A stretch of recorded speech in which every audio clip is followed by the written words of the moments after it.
Bien, en nuestras primeras clases estuvimos haciendo una introducción a la legislación turística o a lo que denominamos el derecho de turismo.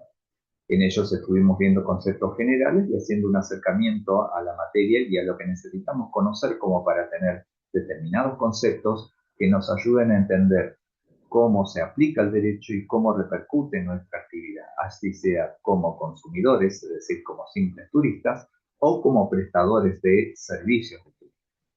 Entonces estuvimos viendo en la unidad uno algunas definiciones y algún acercamiento, algún tipo de acercamiento acerca de la materia. Bien, vamos a ver, vamos a compartir lo que es la segunda parte de la unidad uno, para que tengamos refrescados un poquito o conozcamos qué queremos decir o qué queremos saber cuando hablamos acerca del derecho y el turismo. Tenemos que tener presente de que cuando hablamos acerca de la perspectiva jurídica del turismo, sus fundamentos y sus alcances, nos estamos refiriendo a que cuando nosotros hablábamos del derecho lo ubicábamos como una actividad de tipo industrial y con un contenido altamente económico. ¿Por qué? Porque el turismo no solamente mueve personas, interactúan con un medio y con otras personas, sino que generan también un movimiento económico importante. Pero ¿qué pasa en el derecho? En el derecho por ahí tenemos una amplitud de criterio. Entonces, ¿cómo lo ubicamos? ¿Qué podemos decir acerca del derecho al turismo? Bueno, lo tomamos como un derecho humano. Nada más ni nada menos que como un derecho humano. Yo tengo la teoría o sostengo que derechos humanos son prácticamente todos. ¿Por qué? Porque el fin principal o el fin último es el ser humano, ¿no? Y lo que hace el ser humano y su protección como persona. Bien, entonces decíamos que no solamente es una actividad turística, sino que lo podemos reconocer como un derecho humano y esto lo podemos encontrar especificado, por ejemplo, en la Declaración Universal de los Derechos Humanos, en su artículo 3. En nuestro ordenamiento jurídico, más allá de algunos principios rectores sobre la materia, que lo encontramos en nuestra Constitución Nacional, tenemos una ley específica, que es la Ley 25997, ¿no? Esta norma define objetivos como la promoción del desarrollo regional, la inclusión social, la sostenibilidad ambiental y la accesibilidad universal. Ya en la unidad 2 vamos a ver esta actividad, ¿no? Las políticas públicas en materia turística no solo regulan la actividad, sino que la orientan como una herramienta de desarrollo. Hablamos de políticas públicas. Recuerden que las políticas públicas son aquellas acciones que el gobierno realiza teniendo en cuenta determinado tema específico y lo ordena, lo orienta, ¿no? Y lo tiene como un fin, como una proa hacia un destino, que es justamente, en este caso, el disfrute, el uso y el gozo del turismo, ¿no? Para ello se vale de distintas herramientas, unas herramientas normativas como las leyes, los decretos, determinadas instituciones que se refieren al tema o que regulan, participan en la regulación del tema, como veremos a continuación, en un espacio determinado, en un territorio, ya que no solamente es nacional, sino que cada provincia también tiene su particularidad, tiene su reglamentación en cuanto a la materia del turismo. Y social, ¿por qué? Porque social justamente se refiere a quién está dirigido, ¿no? Entonces, la política turística, como instrumento de desarrollo y como conjunto de decisiones estatales, inciden en el sector, impulsa el crecimiento, promueve la equidad, etc. Con respecto a la desregulación de la actividad turística, bien, hace muy poco tiempo tuvimos un decreto de necesidad y urgencia, el 70-2023, que entre otras cosas desreguló la actividad turística. Los invito a ver el video que ya hemos subido, que ya he subido, de mi colega Casanova, que es un experto en materia turística y que él lo explica de mejor manera y lo hace muy específico, muy breve y no vamos a redundar en eso. Por favor, referimos la administración turística como estructura político-administrativa del turismo en Argentina y organismos oficiales del turismo.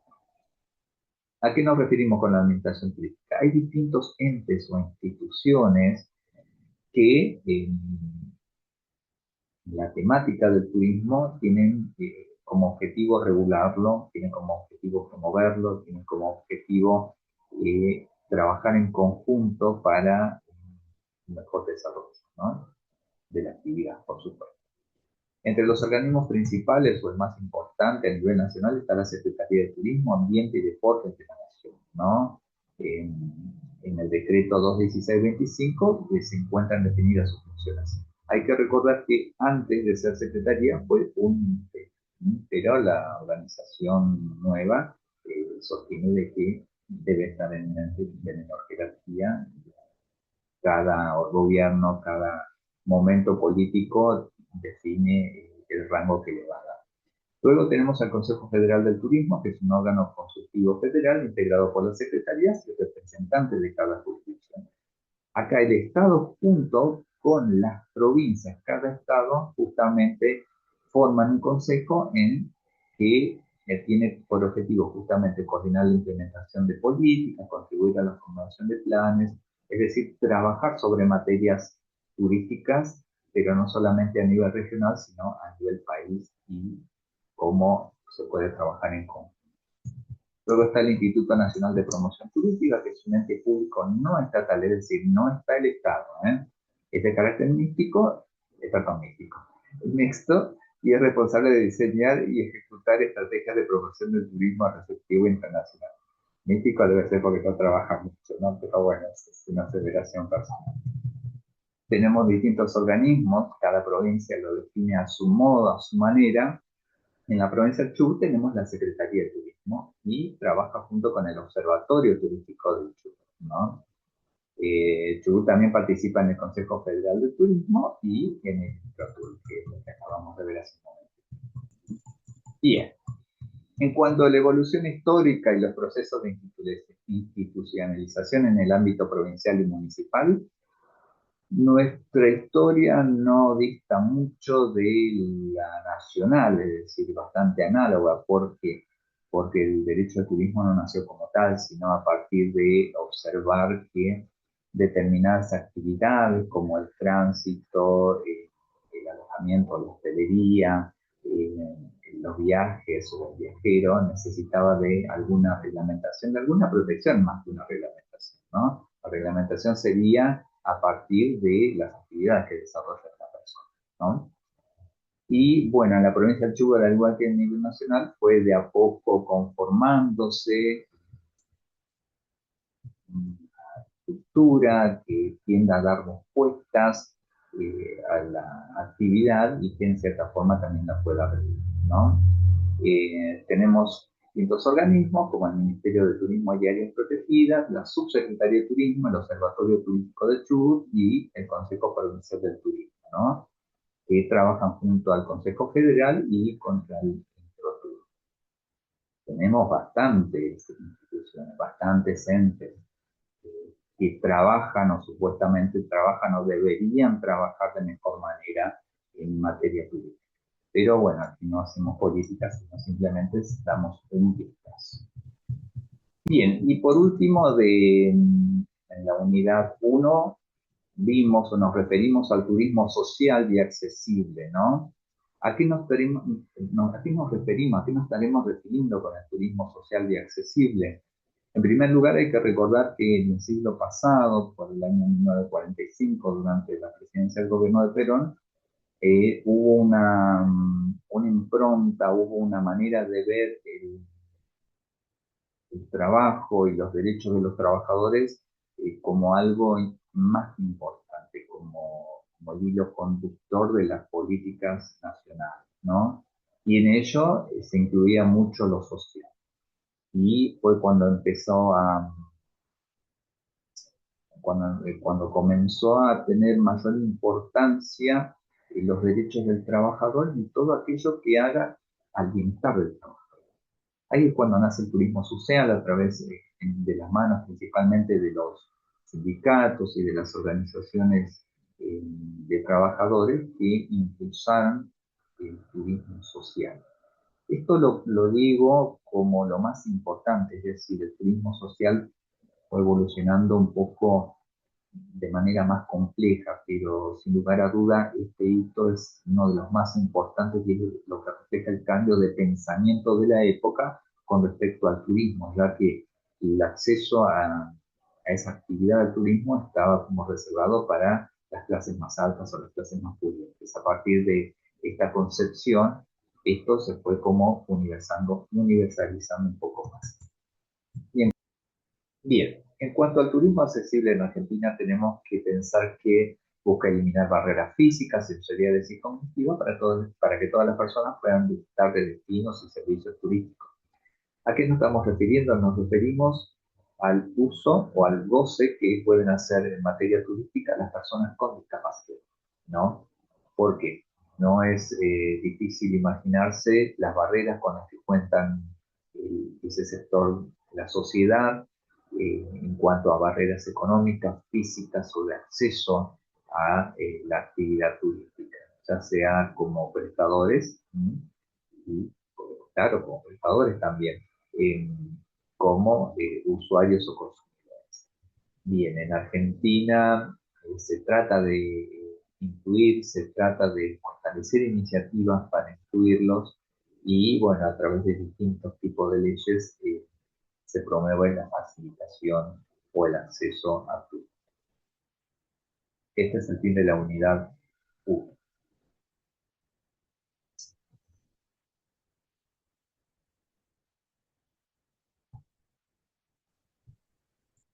Bien, en la unidad número 2 vamos a conocer o vamos a ver la Ley Nacional de Turismo. La Ley Nacional de Turismo es la 25997 del año 2004. ¿No? Su principio rector es la sustentabilidad integral. Recordemos que el principio rector es aquello que le da fundamento. Y tenemos una triada. ¿Cuál es la triada? Los elementos que la componen. En este caso, la sociedad, la economía y el ambiente. La sociedad somos nosotros, la economía es lo que le da sentido a esta industria, como lo denominamos en otro aspecto, y el ambiente, ¿no? Es decir, dónde se desarrolla esa actividad y la protección que le tenemos que dar, ya que eh, la actividad industrial o económica la puede lograr. ¿Y en cuáles son sus objetos y principios? El objeto, según los fundamentos para la creación de esta ley, es que se declara de interés nacional, estratégico y esencial para el desarrollo del país. ¿Qué quiere decir esto? Que tiene determinados principios como la facilitación de coordinar los organismos que ya estuvimos viendo, que estuvimos nombrando, el desarrollo social, económico y cultural, ¿no? El turismo como un derecho social, que también lo acabamos de ver, la sustentabilidad en un equilibrio entre ambiente, sociedad y economía, que eso lo están viendo en de las asignaturas, la calidad, la optimización de destinos y servicios, ¿sí? La competitividad y la accesibilidad en la eliminación de barreras y garantizar igualdad de oportunidades. Ustedes se fijan, no se recuerdan, son los temas que acabamos de ver al finalizar la unidad, ¿no? La ley también especifica cómo se conforma el sector. Se conforma con un comité interministerial de facilitación turística, que es la que coordina organismos públicos que se vinculan al turismo, ¿no? Una Secretaría de Turismo, un Consejo Federal de Turismo y el Instituto Nacional de Promoción Turística. Eh, Estos organismos, como ustedes saben, como lo acabamos de ver en la unidad anterior, trabajan en forma coordinada también con los organismos provinciales, con los organismos estatales, ¿no? Otra de las particularidades que nombra la ley es su régimen financiero, que está conformado por el Fondo Nacional del Turismo, se financia con el presupuesto nacional, impuestos sobre pasajes al exterior, donaciones, aranceles y otros ingresos. El objeto del Fondo Nacional del Turismo es el de sustentar o sostener aquellas entidades que coordinan la actividad turística y que lo hacen a nivel nacional. Los incentivos de fomento turístico, que son los beneficios impositivos y crediticios para proyectos que generan empleo, usen insumos nacionales y fomenten la sustentabilidad, y el Programa Nacional de Inversiones Turísticas. Todo esto lo vamos a ver más adelante y también en otra asignatura. Bien, otro de los puntos que nombra esta ley es la protección al turista. Es decir, se refiere a la autoridad de aplicación que debe garantizar derechos, prevenir conflictos y establecer convenios de cooperación. Aquí nos estamos refiriendo a la autoridad de aplicación. ¿Por qué? Porque recuerden de que el turista está protegido por diversas leyes, entre ellas la del Código Civil y Comercial y la de Defensa del Consumidor. En cuanto al ambiente, también tiene sus propias leyes que la protegen, pero cuando la ley nombra acá esta protección al turista, se refiere a quienes deben ser los que en esas entidades o en entes estatales deben velar justamente por garantizar derechos de las personas que realizan esta actividad, ¿no? Otro de los puntos que nombra la ley es el turismo social, que busca que todos los sectores accedan al uso turístico en condiciones de economía, seguridad y comodidad. Este tema lo acabamos de hablar recién en el final de la 2. También hay una sección referida a infracciones y multas, eh, es decir, los distintos tipos de infracciones y sanciones que se encuentran en la ley. Habla acerca de multas por determinados incumplimientos con un monto relativo, porque todo el tiempo nos estamos actualizando en cuanto a los valores. La posible suspensión o revocación de autorizaciones, ya sea para la explotación de algún complejo en determinada área en especial o para hacer visitas o para realizar alguna actividad que está bajo jurisdicción de la ley, ¿no? Y el procedimiento según la ley nacional de procedimientos administrativos.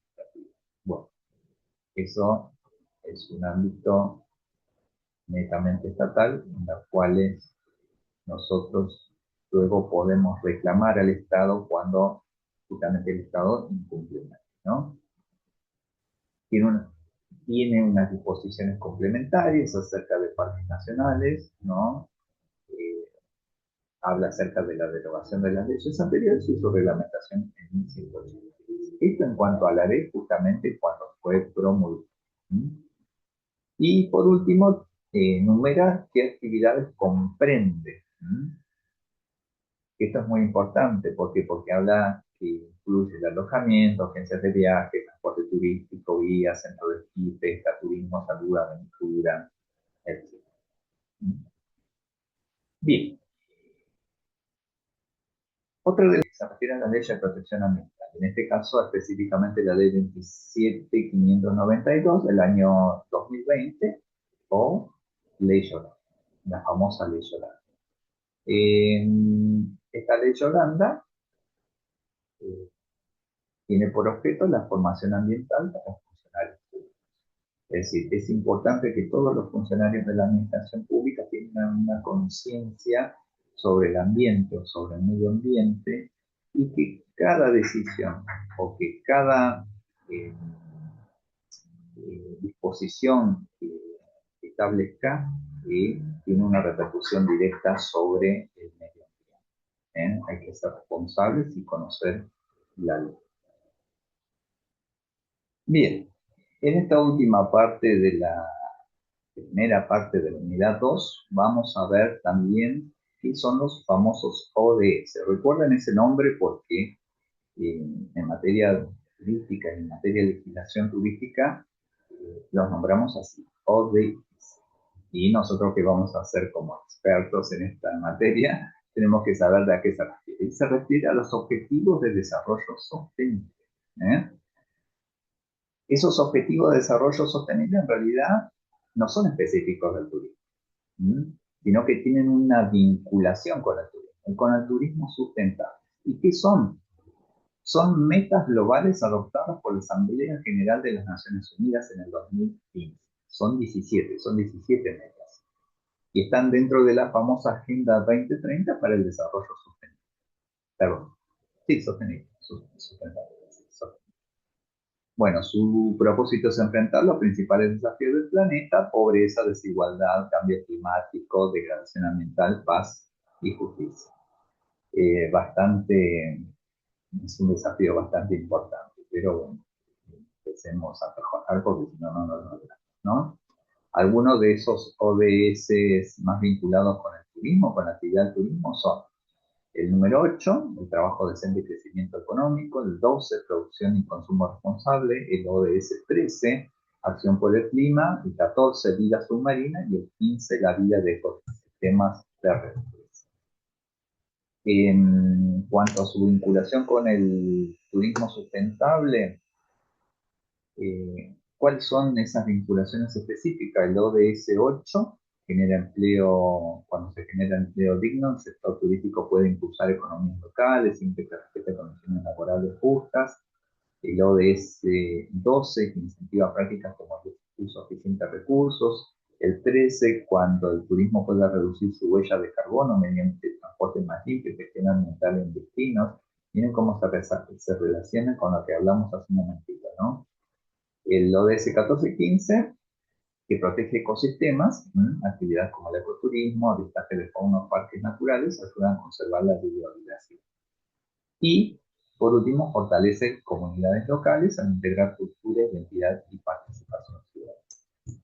Bien, esto es la primera parte de la unidad número 2, que la vamos a continuar en la clase siguiente.